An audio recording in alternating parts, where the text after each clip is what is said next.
honestamente, só aceitei ir para o banco porque era um banco do agro, um banco que era um banco cheio de propósitos, já focado no agro, com uma agenda muito bacana. E numa época em que o agro brasileiro estava crescendo muito, no mundo inteiro, considerando Holanda e Europa, a gente tem mais de 160 bilhões focados na cadeia do agro. Então, na América do Sul, a gente tem 10% disso, sim, 16 bilhões só na cadeia do agro. Na história do Rabobank, talvez esse seja um dos momentos mais críticos do agro brasileiro. Quando junta tudo num ano só, com ainda vamos dizer, aumentar essa volatilidade aumentada por questões geopolíticas, né, e questões econômicas globais, isso fica mais desafiador. A combinação de crédito ofertado por bancos com crédito ofertado pelas empresas do setor, sejam elas de insumos ou sejam as tradings, pode criar uma super oferta de crédito e aqueles que não sabem usar se colocam numa situação complicada, especialmente com essa taxa de juros. E isso pode levar e pressionar algumas operações, levar a essa escolha de uma recuperação judicial. Nosso plano estratégico para os próximos anos são de rapidamente ampliar nossa carteira de 16. Quero muito poder, dentro aí da minha gestão, entregar 20 bilhões para o Rabobank. O agro daqui a 10 anos é um agro, para mim, extremamente tecnológico, em que produtividade e sustentabilidade estão andando juntas e extremamente balanceadas.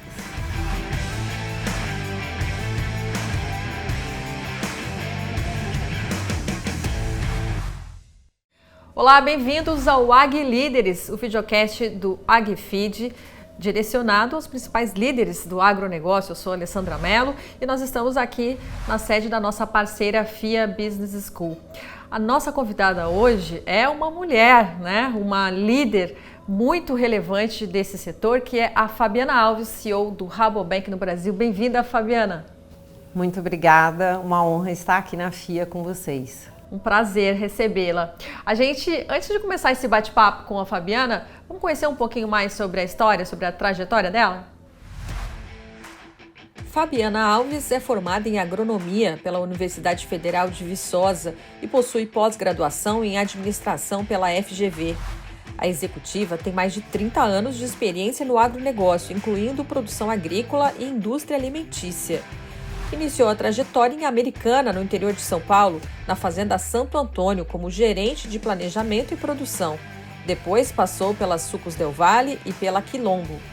Em 2008, ingressou no Rabobank Brasil como gerente de projetos. Mais tarde, foi diretora do Rural Banking, que atende produtores, e em 2019 passou a atuar como diretora de clientes corporativos. Ela foi pioneira no mercado com o movimento agronegócio feminino e também iniciou o processo de implementação de negócios sustentáveis no banco. Desde março de 2023, é CEO Brasil e diretora para a América do Sul do Banco Cooperativo Holandês Rabobank. Bom, Fabiana, vamos começar. A gente mostrou já alguns highlights aí do teu currículo, né? Mas eu queria que você contasse, assim, do ponto de vista pessoal, né? Como que você se aproxima do agro, né? Se é algo que vem aí desde sempre, se tem um momento que você vê que é a carreira mesmo que você queria seguir. Sim. Não, a minha história com o agro começou muito cedo, antes mesmo de eu entender o que era o agro e quando o agro não era tão pop como é hoje. Meu avô era um criador de cavalo em Minas Gerais e ele era uma pessoa com quem eu tinha muita afinidade. E o meu programa predileto durante a minha infância era ir para a fazenda com meu avô. E eu fui desenvolvendo esse sonho de que eu queria trabalhar com aquilo. Era assim, um momento para mim de muita realização, estar ali numa fazenda com os animais e tudo mais. Nem era fazenda de produção, era aras muito mais para lazer. E aí muito cedo eu botei na cabeça que eu queria fazer agronomia, embora na época minha família morasse em Salvador e eu tivesse ali, né, no momento de adolescência, uma vida pujante na praia, eu decidi sair aos 16 anos e ir fazer agronomia na Universidade Federal de Viçosa. e realmente realizar esse sonho de ser agrônoma, meio que nem sabendo muito bem o que eu ia fazer após a universidade. Sim. E após a universidade eu tive a chance de ir trabalhar num projeto de gado de leite, a Greenfield, começando do zero, junto com, então, na época, o meu esposo, um projeto da família dele, que resolveu transformar uma área de cana num projeto integrado de produção leiteira, com processamento na própria fazenda e entrega direto ao consumidor final. Então, esses 8 anos de trabalhando como gestora da fazenda me ensinaram demais sobre todas as dificuldades, sobre todos os riscos, sobre a complexidade que é gerir uma operação agrícola, agropecuária no caso, e ainda com o bônus de também aprender um pouco sobre a gestão do que vinha depois da fazenda. Então, isso me deu uma base muito forte em termos de conhecer a produção e os seus desafios e as suas belezas, né? As suas realizações. Daí eu passei um pouco pela indústria, pela Sucos Del Valle, quando a Del Valle chegou no Brasil. Fiz alguns trabalhos de consultoria e fui fazer um MBA fora, na Universidade da Califórnia, onde eu conheci o Rabobank.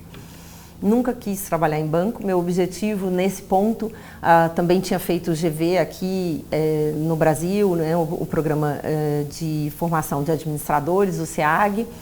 Então, nesse ponto, eu já tinha uma visão de que eu queria focar na gestão do agro pela área financeira. E apareceu essa oportunidade, uma vaga de fazer um estágio dentro do meu programa de MBA com o Rabobank na Califórnia. E foi aí que eu comecei na indústria financeira. E, honestamente, só aceitei ir para o banco porque era um banco do agro, um banco que era um banco cheio de propósitos, já focado no agro, com uma agenda muito bacana e numa época em que o agro brasileiro estava crescendo muito.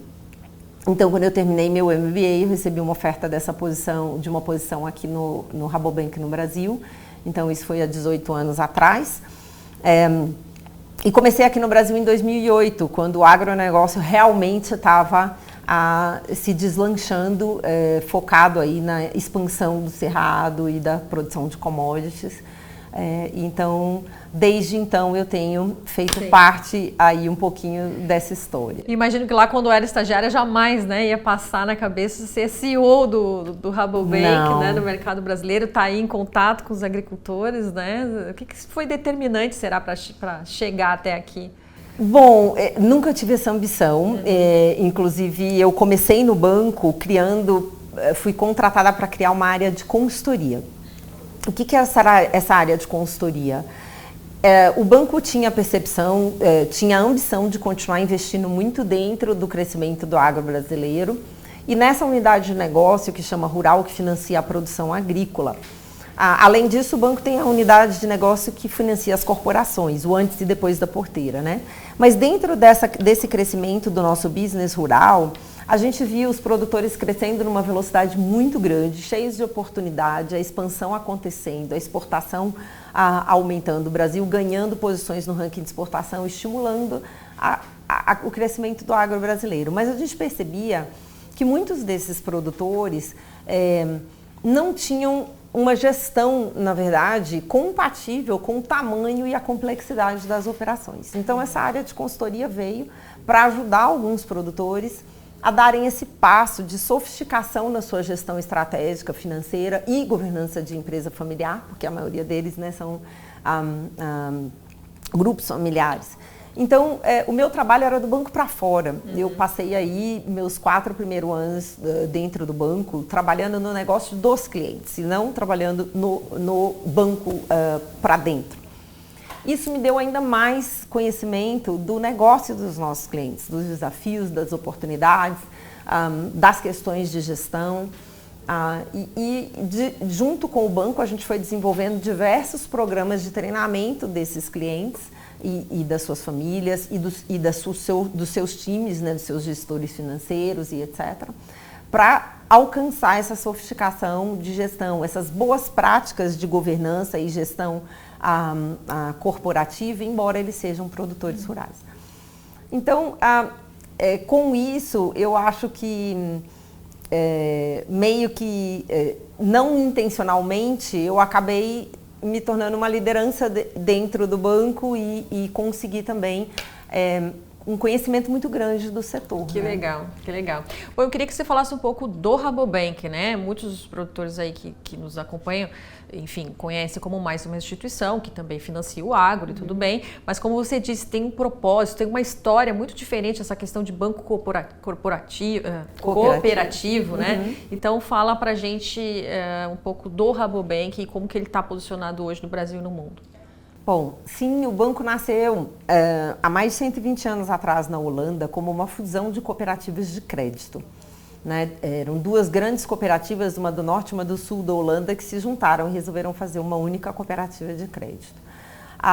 Então, os donos do banco, originalmente, eram os produtores holandeses.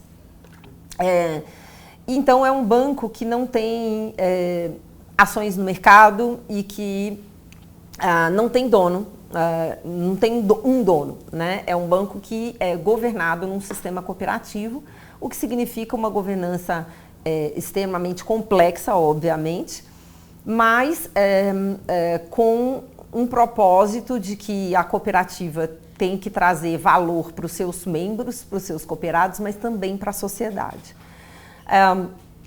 Isso implica num posicionamento muito diferente de outros bancos, né? Em diversos aspectos. E num determinado momento o banco ficou muito grande na Holanda, hoje é o maior banco holandês, e o banco resolveu então se expandir para fora da Holanda.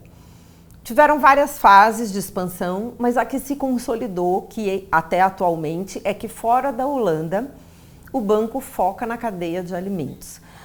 Então, a gente está presente em todas as regiões do mundo que são importantes na cadeia de alimentos global, mas a gente entende que esse é o nosso DNA. Mais do que qualquer outro banco, a gente acha que é legítimo a gente dizer que o nosso DNA é do agro, porque nós somos fundados por produtores holandeses e somos focados no agro. Então, fora da Holanda, a gente está presente na América do Sul, na América do Norte, na Austrália e Nova Zelândia, na Europa e Ásia, e também temos algumas operações específicas na África. Sim. Tudo com foco na cadeia de alimentos, atualmente na transição da cadeia de alimentos, e também por entender que tem um setor que é coligado à cadeia de alimentos e que também faz parte da estratégia do banco, dado a sua ambição de ter impacto na sociedade, a transição energética. Né? Então, em algumas regiões, o banco também tem um foco muito grande na transição energética, principalmente na Europa. A gente está falando de que, eu vi um dado, por exemplo, de 2024, que a carteira global era 450 bilhões de euros, mais ou menos, né? E 120 bilhões agro e alimentação, o que ia aparecer pelo menos nos balanços. No Brasil é a mesma coisa, essa proporção de qual é o tamanho do agro para a carteira, não? No América do Sul, a gente só foca no agro. Então, hoje, na América do Sul, a gente tem 16 bilhões. Fora da Holanda, fora da Europa, 120 bilhões, mas no mundo inteiro, considerando Holanda e Europa, a gente tem mais de 160 bilhões focados na cadeia do agro. Então, na América do Sul, a gente tem 10% disso, Sim. 16 bilhões só na cadeia do agro.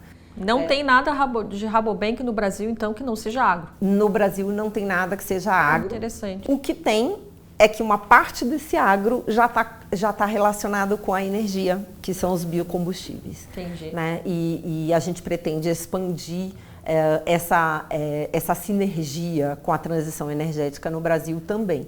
Mas o nosso foco é a cadeia do agro. Então, são 16 bilhões de dólares construídos em 35 anos, Sim. crescendo junto com o agro brasileiro. Que legal. E está crescendo quanto, mais ou menos, ao ano? Aí tá...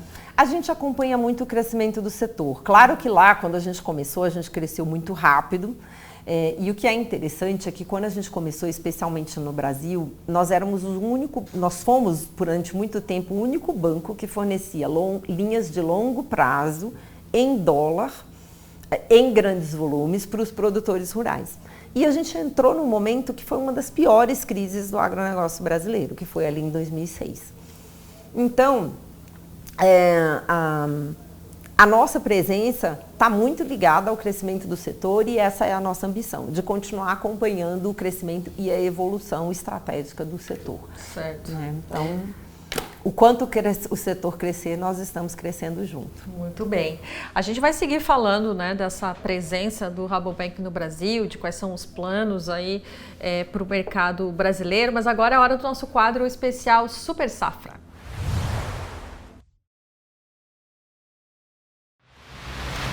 Fabiana, nesse quadro a gente quer saber qual foi o maior plantio e a maior colheita da tua carreira.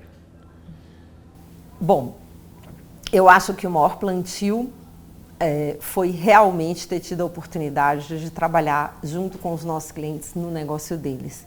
Isso foi determinante para que eu pudesse contribuir para o negócio do banco, né, trazendo aí esse conhecimento e podendo ajudar o banco a se posicionar e a criar uma estratégia de crescimento junto com o setor que balanceasse nosso risco com retorno e com sustentabilidade também, que é hoje um tripé super importante para a gente, esse balanço. Então, para mim, a minha maior oportunidade que eu tive, que desenhou a minha carreira para frente, foi conhecer muito bem e ter tido a honra e a confiança de muitos clientes do banco, de ter podido trabalhar muito perto desses grandes desbravadores do Cerrado, desses grandes empreendedores do agro e da geração seguinte, através de um programa que eu tenho muito carinho, que é um programa que a gente desenvolveu no banco quando eu cheguei, chamado AgroLíderes, que veio formando líderes da nova geração. Então, acho que essa foi a maior colheita da minha carreira. Muito bem. E a gente comenta no agro, né? Quem planta, colhe também, às vezes, enfrenta uma quebra de safra, né? Então, claro, a gente quer saber qual foi a pior que você já enfrentou. Olha, eu acho que a pior quebra de safra foi há 2 anos e meio atrás.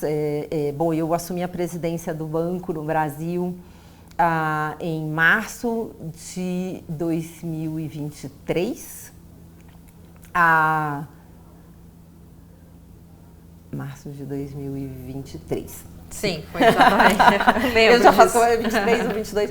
Março de 2023. E em agosto a gente teve aí uma quebra de safra muito grande. Eu estava ainda começando nessa posição, quando em agosto nós enfrentamos uma crise reputacional muito grande do Rabobank Brasil na Europa, dado as publicações muito ligadas às questões da expansão do agro brasileiro relacionada ao desmatamento no Brasil.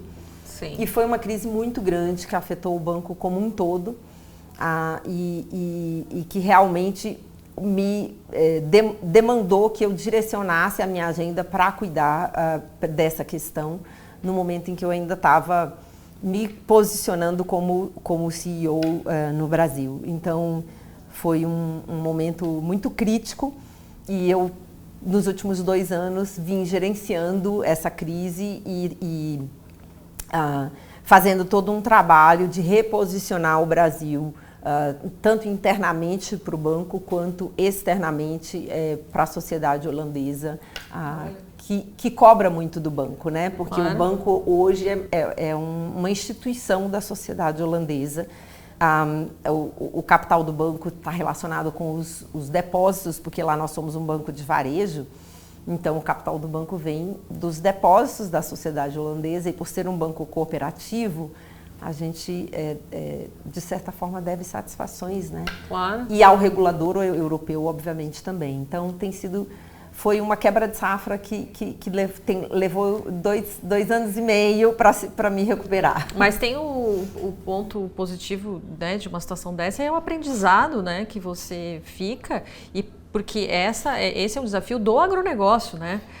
Cuidar da sua reputação internacionalmente. Então, quer dizer, você já fez ali um intensivo já na chegada, que agora te deixa habilitada para ser uma das embaixadoras aí do agro, né? Com certeza. Certamente, eu acho que foi nesse propósito que eu me fortaleci, né? De realmente me tornar uma embaixadora do agro brasileiro, que é um agro sério, empreendedor, focado na sua no seu crescimento, mas na sua resiliência, que entende a agenda de sustentabilidade, nesse agro, que é o agro que certamente é fundamental para alimentar o mundo.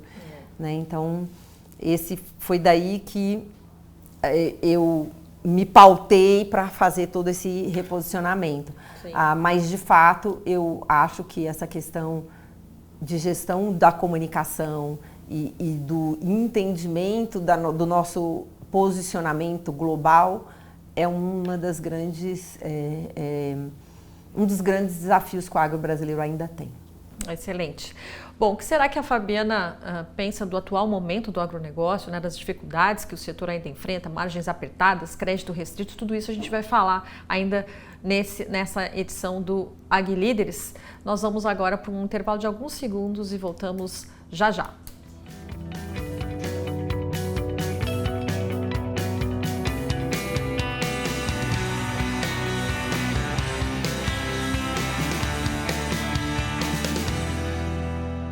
Estamos de volta com o AgriLíderes, que hoje recebe a CEO do Rabobank no Brasil, Fabiana Alves, ela que também é diretora-geral do banco na América do Sul. E a gente começa esse bloco, Fabiana, com uma pergunta de um aluno da FIA Business School, que é a nossa parceira, né, aqui no AgriLíderes.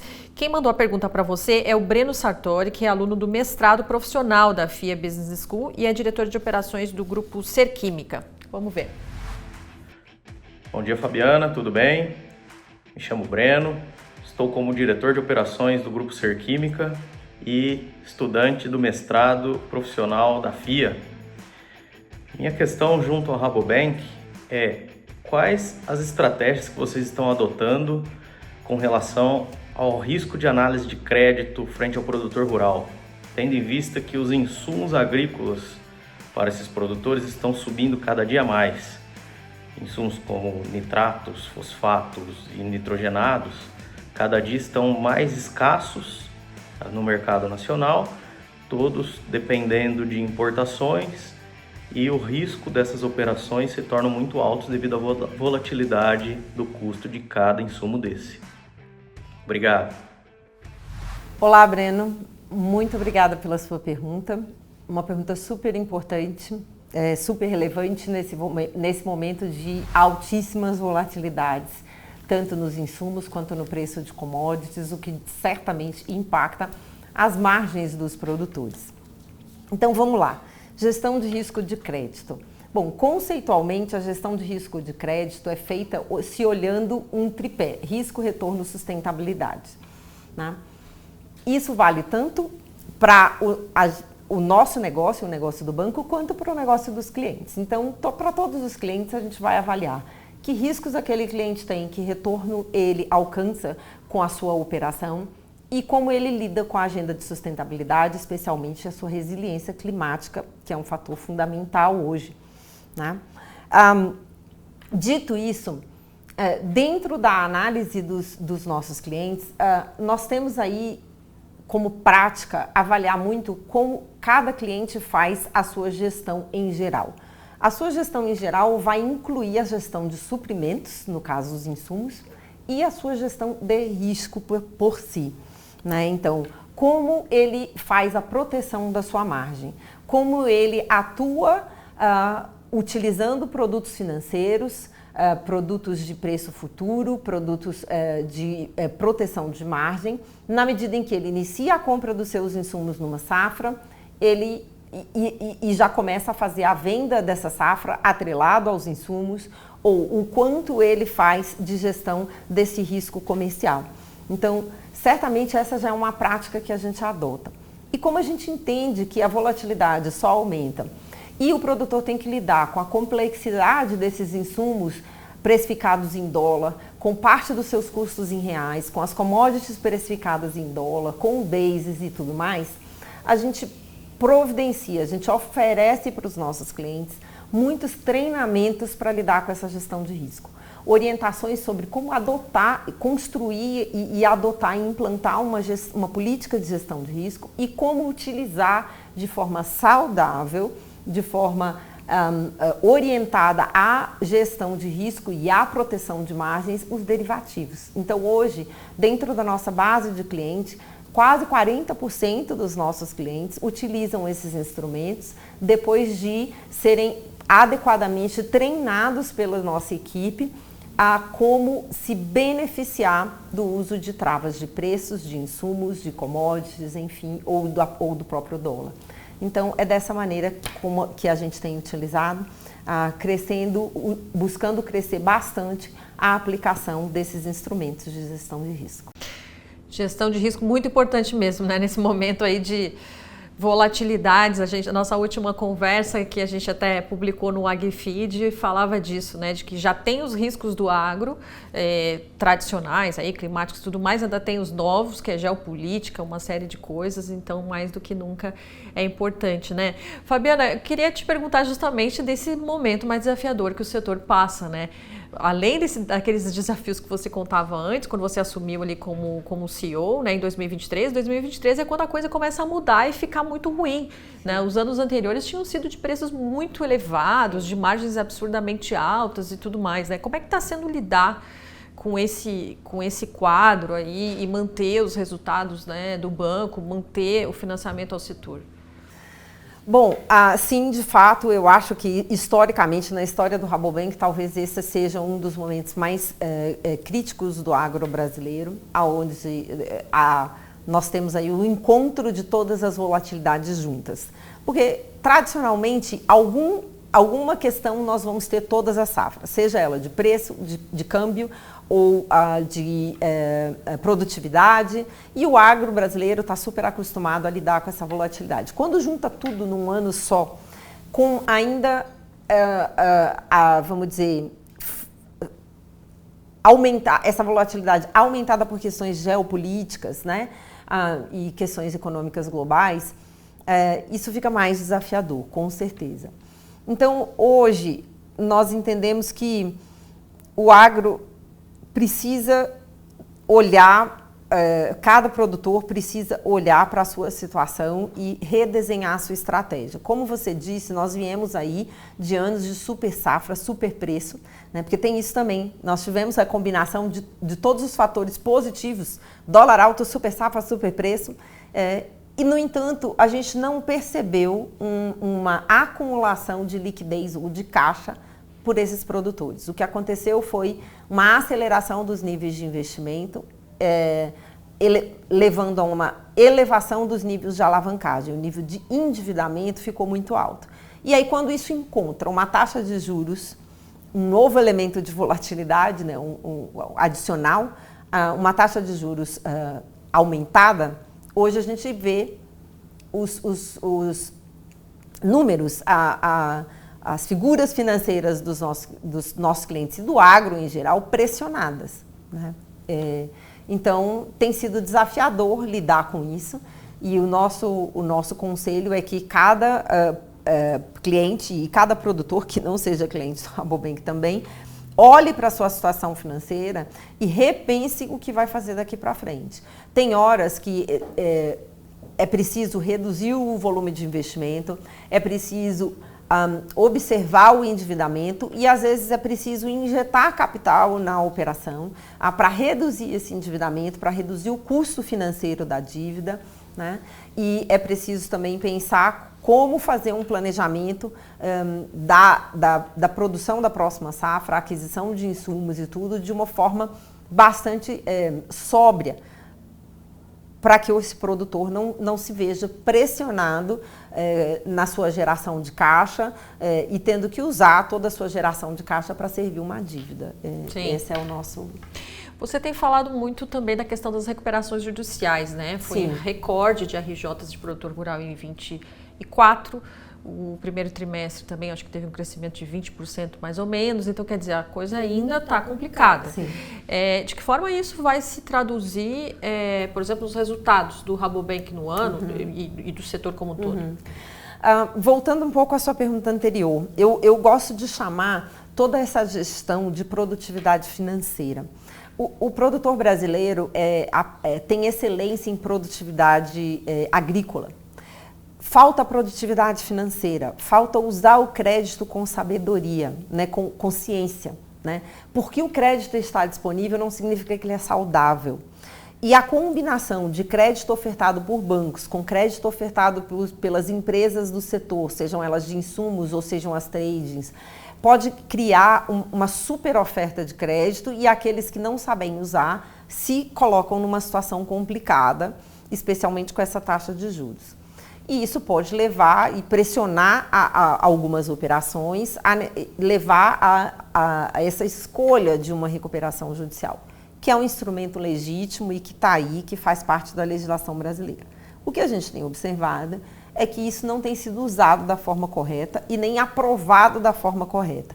Existe uma técnica para se avaliar a necessidade de uma recuperação judicial e o que a gente percebe nas decisões que estão acontecendo no geral no mercado, não só na carteira do Rabobank, é que essa técnica não está sendo respeitada, essas condições não estão sendo respeitadas.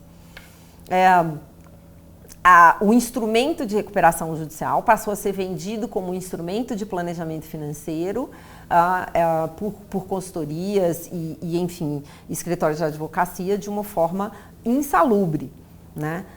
Não é para isso. Isso cria uma questão de insegurança jurídica no setor, isso impacta a bancabilidade desses produtores e a gente sabe que o agro é dependente de capital do setor financeiro sempre, porque é capital intensivo.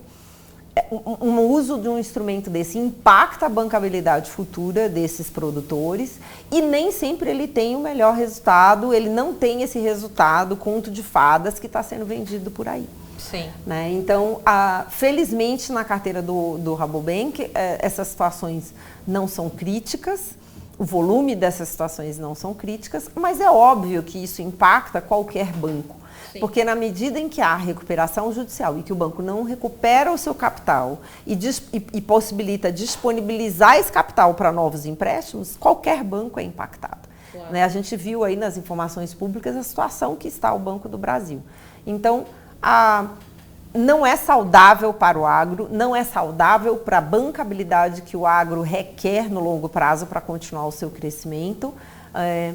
E não é saudável do ponto de vista da segurança jurídica que o sistema financeiro requer para poder ter as taxas de juros adequadas. No final, Alessandra, o que acontece com as RJs é que os bons pagadores pagam pelos maus pagadores. Exatamente, né? E quanto que está a inadimplência? Em função desse cenário todo, aumentou muito? Eu não sei se esse dado é divulgado, né, pelo banco. A gente não divulga o nosso dado, como eu disse, a nossa inadimplência ela está controlada, acima dos níveis que a gente vinha tendo outros anos, mas ela ainda está controlada, ela não é um problema crítico para o Rabobank, mas a inadimplência no setor como um todo está altíssima, talvez níveis recordes. Seria o que é níveis históricos? Depende de como você vê, né? Se é a inadimplência em relação à dívida financeira, se é a inadimplência como um todo, né? Porque aí você tem a inadimplência junto a cooperativas, junto a empresas químicas, enfim, você tem... É difícil medir, difícil dar um número geral. Sim. Né?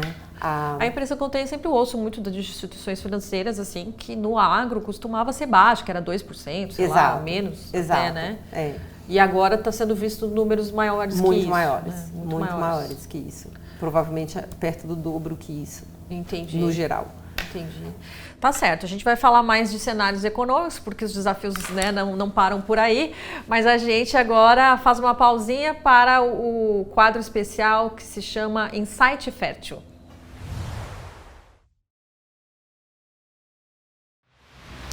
Fabiana, a gente, nesse espaço, queria que você compartilhasse algo que te inspirou, né? Seja um livro, um filme ou algo que você ouviu, enfim, ao longo dessa trajetória. Olha, eu acho que uma grande inspiração para mim foi conhecer de perto a história das famílias que desbravavam o Cerrado brasileiro. Aqueles produtores que saíram às vezes 30, 35, 40 anos atrás do sul do país, numa situação de que já não era possível a atividade agrícola providenciar os recursos financeiros, sustentar as famílias em pequenas propriedades e tiveram a coragem de se mover para o Cerrado e começar do zero, literalmente, alguns morando em tendas, né? Arrendando terra até conseguir comprar a sua primeira terra. Isso para mim, quando eu entendi essa história, quando eu comecei no Rabobank a trabalhar com a consultoria, isso para mim foi uma grande inspiração, porque eu acho que isso é o retrato da resiliência e da história do nosso país. Sim.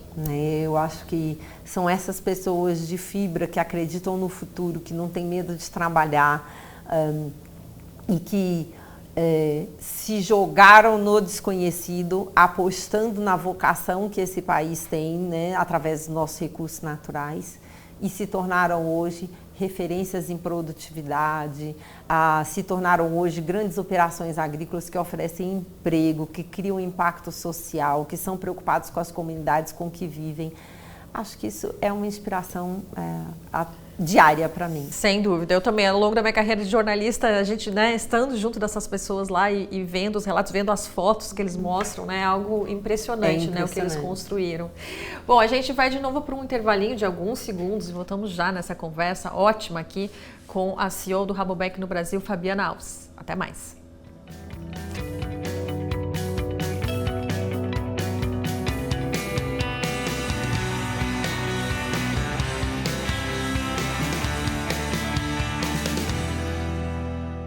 Voltamos com o AgLíderes, que hoje recebe a Fabiana Alves, CEO do Rabobank no Brasil, diretora-geral também do banco na América do Sul. Fabiana, só se fala em crédito restrito, né, crédito seletivo, né, em tempos desafiadores do agro. Então, assim, qual é a recomendação para esse produtor que está precisando ter acesso aí aos recursos? Olha, esse crédito seletivo ele vai estar relacionado a dois fatores: ao nível de endividamento e a capacidade daquela operação agrícola de girar caixa para servir aquela dívida, né, para absorver os pagamentos daquela dívida. Como a gente comentou antes, houve aí um excesso de investimento depois dos anos de super safra, super preço, dólar alto, que pressionou muito o caixa mesmo das operações agrícolas. Então, primeira coisa, nível de alavancagem. Então, se é um produtor que está com os níveis de alavancagem muito fora do que é esperado, é o caso sim de considerar vender alguma coisa ou injetar, se possível, capital para reduzir esse endividamento. Isso traz a bancabilidade de volta, né? Às vezes, um passo maior que a perna que foi dado, uma compra de uma área grande precisa ser revista, né? Para que esse produtor continue tendo números, um demonstrativo de resultado saudável que garanta a sua bancabilidade. A segunda coisa é o que eu chamo de gestão territorial. Então, a primeira é uma gestão financeira, gestão do endividamento. A segunda é a gestão territorial. O que é isso? É garantir que as suas matrículas, as suas licenças estejam em boa ordem, que o seu CAR esteja não só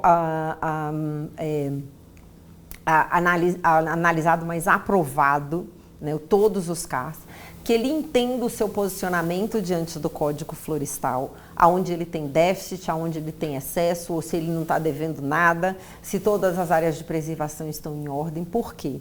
Porque mais do que nunca, o monitoramento da questão da gestão territorial acontece pelos bancos, não só por uma questão de política de cada banco, como é o caso do Rabobank, mas também por questões regulatórias. Hoje a gente tem requerimentos para linhas do BNDES, requerimentos ambientais para as linhas de crédito rural. Então, se essa documentação, se esse compliance diante da regulamentação ambiental não estiver em ordem, a bancabilidade fica extremamente prejudicada, porque hoje o Banco Central requer dos bancos e monitora como os bancos estão monitorando esses aspectos dos seus clientes. Sim. Né? E, por fim, um terceiro aspecto que também se tornou regulatório. Hoje os bancos são requeridos também de fazer análise de risco climático do seu portfólio e apresentar essas análises ao regulador central, ao Banco Central. Então, os clientes que estão em compliance com o seu Código Florestal e etc., e estão em regiões favoráveis, não têm sofrido com a seca, vão representar um menor risco climático. aqueles que não estão nessa situação vão representar um maior risco climático. Esse risco climático, em última análise, vai gerar uma necessidade maior de capital do banco para lastrear aquele tipo de empréstimo. Então, muito importante que haja essa gestão financeira, né, gestão de produtividade financeira e gestão territorial para garantir a bancabilidade. A gestão territorial é um elemento fundamental de rastreabilidade da produção, que é cada vez mais requerido pelas tradings, pelas comercializadoras, né, a rastreabilidade dentro da cadeia, que está ligada às questões do CAR. E aí eles conseguiriam acessar principalmente essas linhas com incentivos para a sustentabilidade. Né? Definitivamente. Todas essas linhas que têm hoje incentivos, né, as linhas que têm hoje incentivos para recuperação de área degradada, as linhas que têm incentivo que são ligadas a indicadores de sustentabilidade, a integração lavoura, pecuária, floresta, todas essas linhas vão requerer documentação em ordem. Né? Sim. Então é fundamental que essa parte de gestão territorial seja incluída na gestão das atividades agrícolas. Agora, no meio disso tudo, a gente está vendo o questionamento da moratória da soja, né? Que está aí por um fio, né? Tem algumas decisões favoráveis aos produtores que entendem que basta cumprir o Código Florestal e que no Código Florestal dá para derrubar um percentual, dá para abrir de área. Como é que fica? Essa é uma questão bastante polêmica, né? Eu gosto de sair um pouco da polêmica sistêmica e olhar para a propriedade do produtor, do cliente, do fazendeiro. Vamos deixar a pressão comercial e a pressão internacional de lado.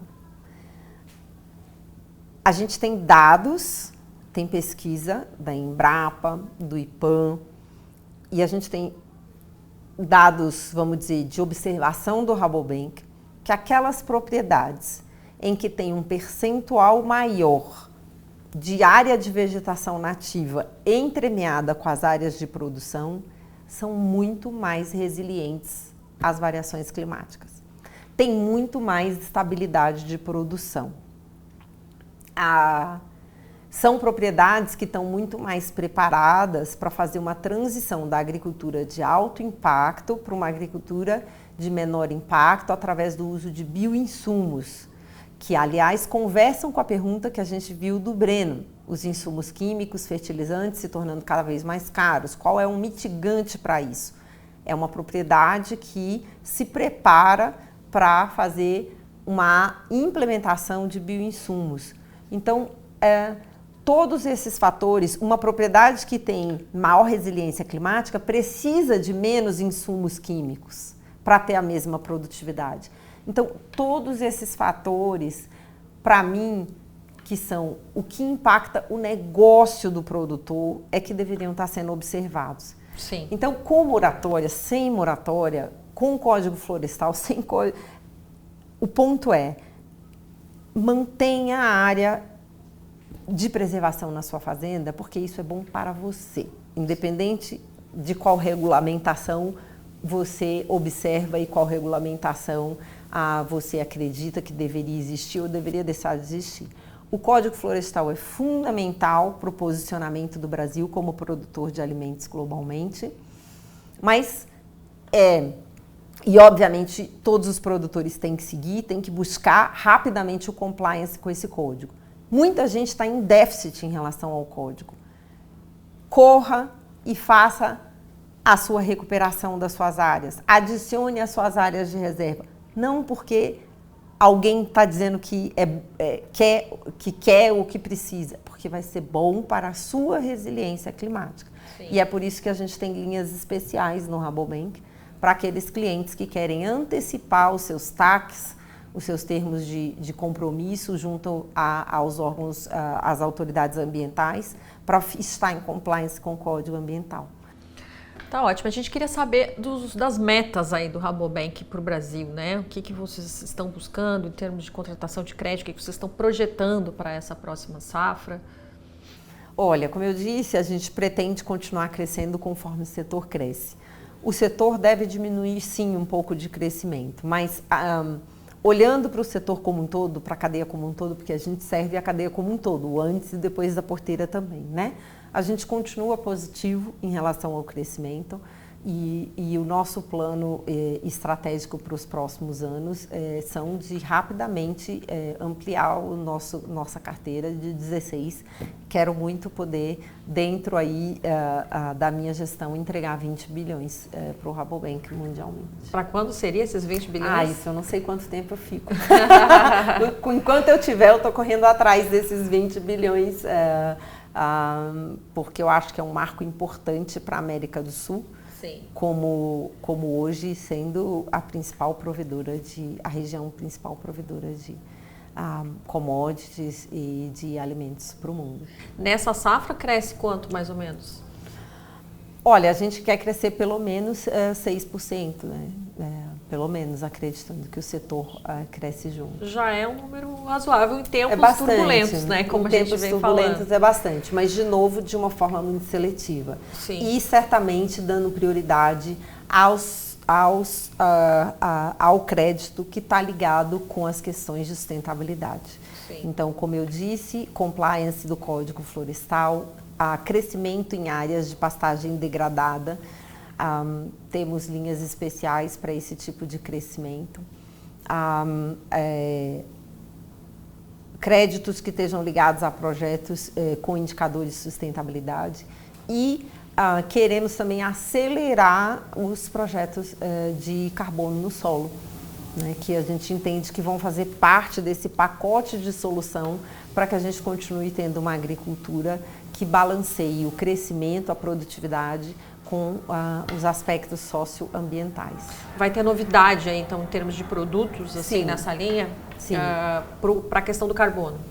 Para a questão do carbono também, já estamos aí trabalhando com alguns clientes em projetos de carbono para que a gente possa ajudar os clientes a fazerem uma equação financeira que favoreça a preservação das áreas de reserva que cada cliente tem, ou até de adicionar áreas de reserva, né, recuperando áreas degradadas, recuperando áreas de preservação através de linhas super especiais. Sim. Eu lembro que a última vez que a gente conversou, você estava também bastante preocupado com essas questões geopolíticas, né? Inclusive a questão Trump, naquele momento, ainda a gente não tinha certeza se viriam as tarifas. No fim, as tarifas vieram, claro que não está sendo para todo mundo, mas vieram de uma forma muito intensa aí para o Brasil. Como é que isso está impactando o Rabobank? Em tese, pouco, porque nós temos aí a maior parte do nosso portfólio, olhando não só para dentro da porteira, só para a área de produção, mas a cadeia inteira é ligada à cadeia de grãos. E essa é uma cadeia que hoje é pouco dependente do comércio, do trading com os Estados Unidos. Então, nesse ponto, bom, claro que tem aí uma preocupação em relação ao etanol, porque nós temos uma presença grande também no setor, mas, de novo, também o percentual de etanol exportado para os Estados Unidos não é tão significativo. Tinha uma preocupação em relação à cadeia do café, que a própria cadeia do café americana ajudou a resolver, né, o pleito da cadeia americana, porque a commodity dentro do valor econômico da cadeia do café inteira dentro dos Estados Unidos, nas cafeterias, nos restaurantes, no varejo, enfim, tudo, o preço da commodity é uma participação muito pequena, né? Mas quando você reduz a disponibilidade da commodity ou aumenta o preço, você tem um impacto 30, 40 vezes maior em termos econômicos lá. Então, acho que isso acomoda. E aí temos a questão do suco de laranja também, que foi equacionada. Então, para a gente, essa não é a nossa principal questão. Até porque os grãos foram até beneficiados, né? Vocês também têm uma grande participação em grãos. Acho que as nossas preocupações hoje estão muito mais internas, na questão da produtividade financeira, como eu mencionei, e da insegurança jurídica. Certo. A gente está se encaminhando para o final e uma pergunta que eu não posso deixar de te fazer, que você já deve estar cansado de responder, é a questão do papel da mulher, né, nessas posições de lideranças ligadas ao agronegócio. Mas é que é impressionante, né, como são poucas as mulheres e até nesse período de desafios, a gente viu algumas mulheres CEOs em grandes companhias e essas mulheres rapidamente foram substituídas por homens de novo. Em 24 a gente já não via mais mulheres, só a Fabiana que está aqui, ó, resiliente. É mais difícil mesmo essa questão do gênero aí? Olha, eu acho que a gente teve grandes avanços, né? Eu acho que desde quando eu comecei no Rabobank, lá em 2014, a gente teve a oportunidade de apoiar o Congresso Nacional das Mulheres do Agro. Desde o seu início, e de lá para cá a gente viu grandes avanços, grupos de mulheres líderes no país todo. A gente viu várias grandes empresas terem CEOs mulheres, bancos, né, terem CEOs mulheres, coisa que era muito mais raro antes. Então, acho que essa agenda avançou muito. Mas a gente ainda tem um problema de pipeline da liderança feminina. Então, quando chega um momento de sucessão, na verdade, às vezes não é uma escolha entre homem e mulher, é uma questão de disponibilidade de pessoas que estejam naquele momento de carreira e que estejam já preparadas para aquele tipo de posição. Então, eu acho que a agenda precisa continuar sendo observada e a gente precisa continuar fomentando isso desde a base, desde as lideranças nos primeiros estágios de carreira das mulheres, para que elas tenham chance de estarem prontas para as posições de gestão e de direção de uma companhia mais tarde. Sem dúvida, não adianta, né? Só na hora de escolher o CEO, tem que ser, tem que ser constante desde o começo. A última parte do Ag Líderes é nosso quadro chamado Ag Vision.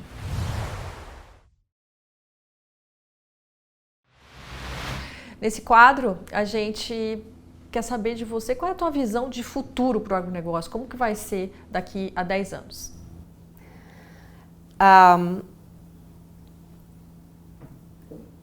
O agronegócio brasileiro foi desenvolvido, pautado na adoção de tecnologia, isso não há dúvidas, é incontestável, né? Os números aí de crescimento de área plantada versus produtividade contam a história por si só, num único gráfico. Essa adoção de tecnologia vai ser intensificada, porque a gente precisa produzir muito mais comida, né? O Brasil é esperado de continuar contribuindo aí até 2050 com 30%, 40% a mais de produção para que haja uma segurança alimentar global. Mas isso não vai poder ser às custas nem da taxa de abertura de área que a gente tinha antes. Então, o agro daqui a 10 anos é um agro, para mim, extremamente tecnológico, em que produtividade e sustentabilidade estão andando juntas e extremamente balanceadas. É um agro que vai ter que cada vez mais se preparar para lidar com a volatilidade. Essa volatilidade que a gente está vendo não vai embora tão cedo. Então, é um agro que adota tecnologias rapidamente, adota os bioinsumos, preserva, regenera e entrega mais produtividade. Portanto, é o agro do futuro, é o agro que vai ter que contar com a inteligência artificial, com a agricultura de precisão cada vez mais, mas é um agro, então, portanto, que precisa de planejamento estratégico, tanto a nível nacional, de políticas públicas, de incentivo, quanto a nível setorial, quanto a nível das instituições que representam o agro, porque é um agro que carece de uma comunicação adequada, quanto a nível das propriedades rurais. Então, planejamento. Sem dúvida, um excelente recado aí que você deixa no final. Fabiana, obrigada pela presença aqui, adoramos te receber no Ag Líderes. Muito obrigada, foi uma grande honra estar aqui na FIA e uma grande honra estar com você de novo, Alessandra. Muito obrigada. E a você a gente agradece também pela companhia em mais um episódio do AgLíderes. Não esqueça, pode assinar nossa newsletter, é gratuita, lá no agfeed.com.br. Você também pode nos seguir nas redes sociais. A gente está mostrando na tela aqui os nossos principais perfis nas redes sociais. E a gente se vê na próxima edição. Até!